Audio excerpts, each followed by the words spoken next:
ওম শান্তি। ওম নমঃ শিবায়। আজকের বরদান নির্বিঘ্ন ভব। বিশ্লেষণ।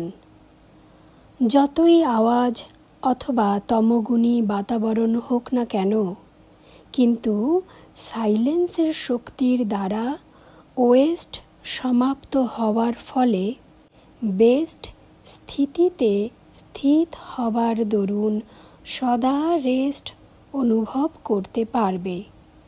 বিকারের উপরে সদা বিজয়ী, সদা জ্ঞান এর মনন আর বাবার মিলনে মগ্ন থাকবে তো নির্বিঘ্ন হয়ে যাবে। আজকের বরদানে আমরা কি জানলাম?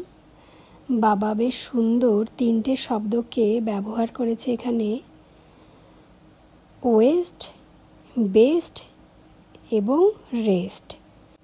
যখন আমাদের মনের স্থিতি সেই সাইলেন্সের অনুভূতিতে থাকে, তখন যতই খারাপ বাতাবরণ হোক না কেন, সেই বাতাবরণের ওয়েস্ট সমাপ্ত হয়ে বেস্ট স্থিতি উৎপন্ন হয় এবং তাতে আত্মার মনের রেস্ট অনুভব হয়।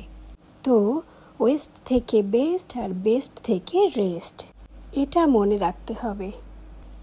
আর বাবা বলেছে, সদা যদি বাবার মিলনে আমাদের মন মগ্ন থাকে, জ্ঞানের মনন চিন্তন চলতে থাকে, তো আমরা বিকারের উপরে বিজয় প্রাপ্ত করতে পারবো এবং সদা নির্বিঘ্ন হয়ে যাব।